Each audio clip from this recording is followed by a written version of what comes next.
बोल श्री कृष्ण भगवान की जय। श्री कृष्ण भगवान की जय। आप सबको happy Gita Jayanti. And again, we are blessed that for Gita Jayanti occasion, we are all getting together here in such a place which has been very dear to God and all of us, the Freemont temple, this pure land temple, and God blessed us to come here and listen to Lord Krishna's message. Yesterday we started with what is Gita and what is the subject for today, this Gita Jayanti. And as you can see, Gita, the title is Gita and Daily Life. How can we make the practice of Gita's teachings in our daily life to enhance the quality of our life? We listen to a lot of saints, read a lot of books, go to bhajan and kirtan, but when we come back home, we are still feel the same. Maybe for a 1 hour, 2 hours, we feel very calm, we feel very comfortable, and we feel like we are transformed and we are in that love and peace and Ananda. But it does not last very long. Because Gita is not just a philosophy, it is a spiritual and practical guide for our daily life. And that's where the focus of this 3 days seminar has been.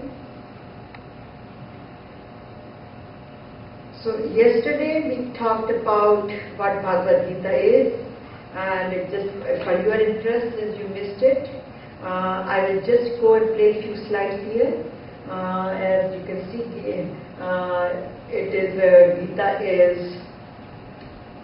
has 700 verses, 18 chapters, and 3 yogas: Karam Yoga, Bhakti Yoga, and Jnana Yoga. Karam Yoga is for the people who are very active. Bhakti Yoga is for the people who are very emotional. And Jnana Yoga is for the people who can sit and meditate and contemplate on God. But all these 3 yogas must be practiced together, like driving a car. One has to know how to drive the car, has a heart and soul to drive the car, and also a car has to be available to be driven and reach to destination. And then from there we went to what does Gita do, and we took the theme in this one especially, that how it has transformed Arjuna from where he was very disheartened and he did not want to go through that trauma of fighting and losing the family members and also commit the sin. He requested Lord Krishna and asked him, please guide me. What should I do and what should I not do? Shadi Mam Tvam Prapanyam, I am in your sharan. Please guide me.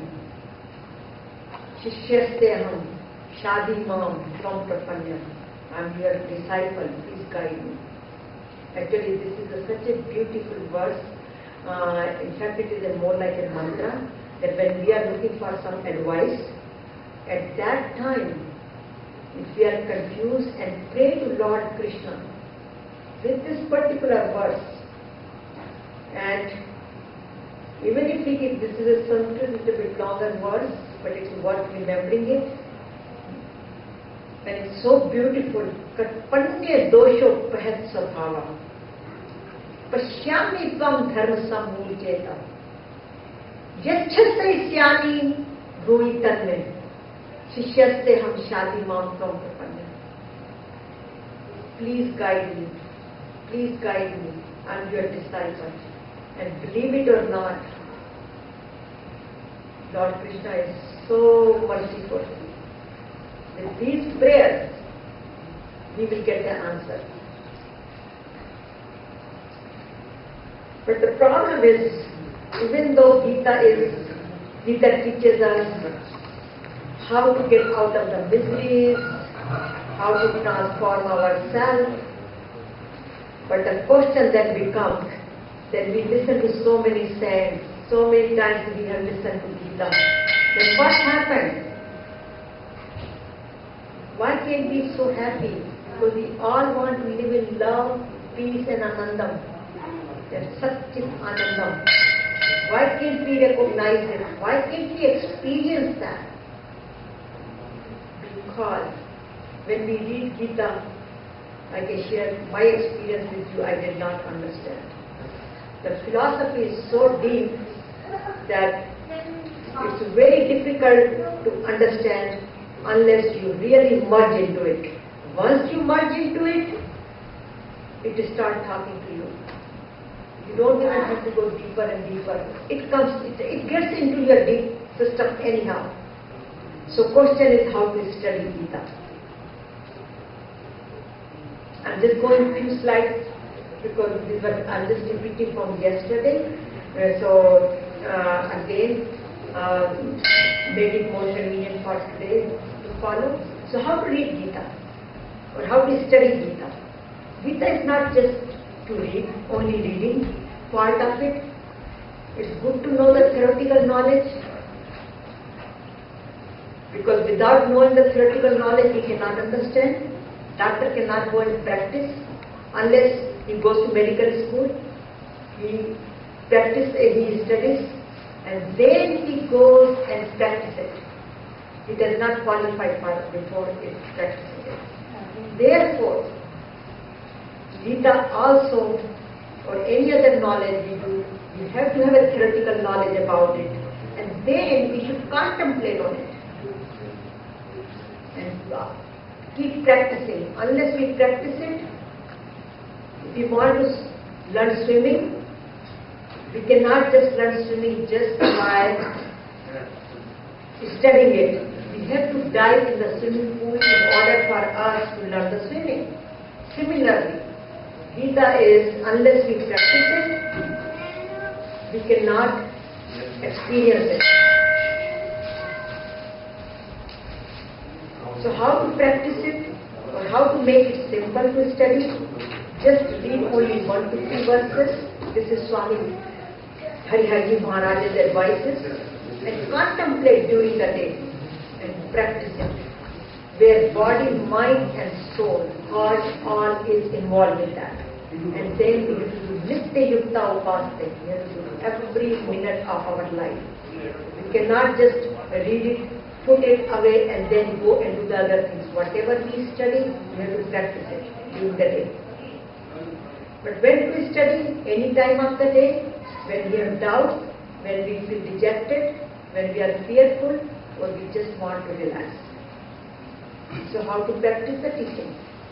Just to read the words, understand the meaning, practice it during the day, and evaluate the progress in the evening.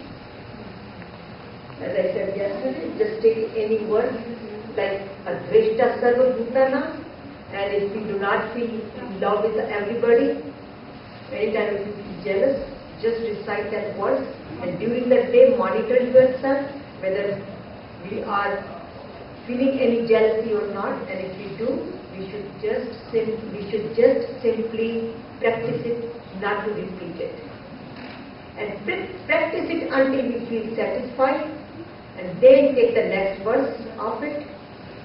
And many Gita, they are little bit, for me it was difficult to practice them.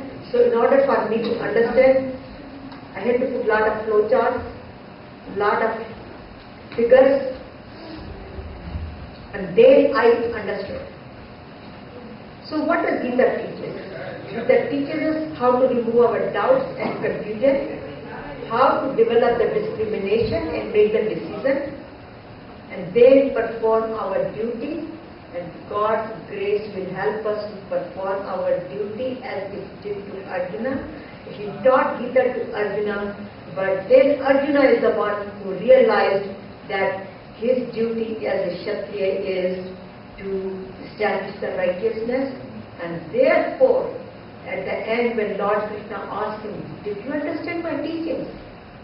And Lord Krishna says, Arjuna says, yes, nashto moha smriti labda, tat prasadan maya sthito asmin gat sandeha karishe vachanam tam. I will do as you advise, because with your grace I am more stable, my mind is stable and my doubts are gone, my memory has come back and my attachment is gone.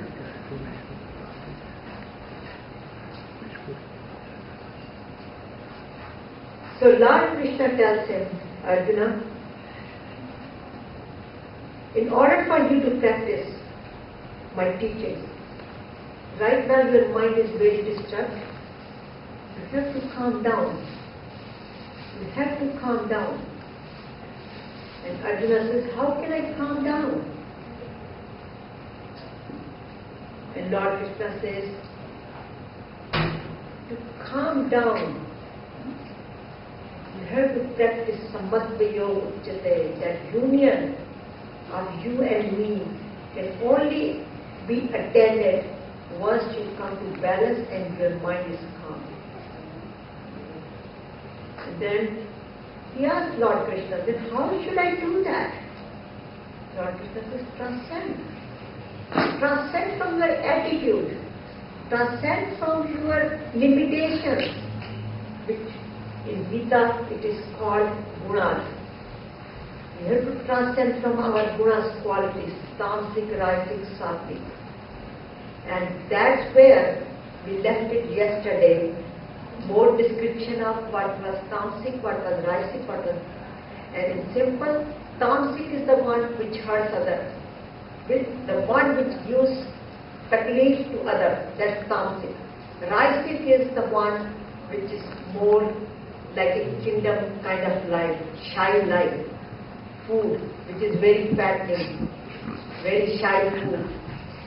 And sattvic, which is more simple, then one has to transcend from that limitation of tamasic behavior, attitude, to rajasic, and then go to sattvic. And from there you can transcend, but that is the only path you have. Then he says, you are saying that, but what should I do? How could I transcend? How could I come out of my mind? And Lord Krishna says, this is all in mind. You have to reprogram your mind. Your mind is full of your impurities, of thought, growth, low, moon, God. You have to remove those, and you have to purify yourself and transcend from these. Because this mind is the bundle of thoughts. And that's why Arjuna asked Lord Krishna, you are asking me to calm down? My mind is so turmoil. It's full of all the confusions. And I cannot do any meditation. I cannot contemplate on the teachings. And Lord Krishna accepts it.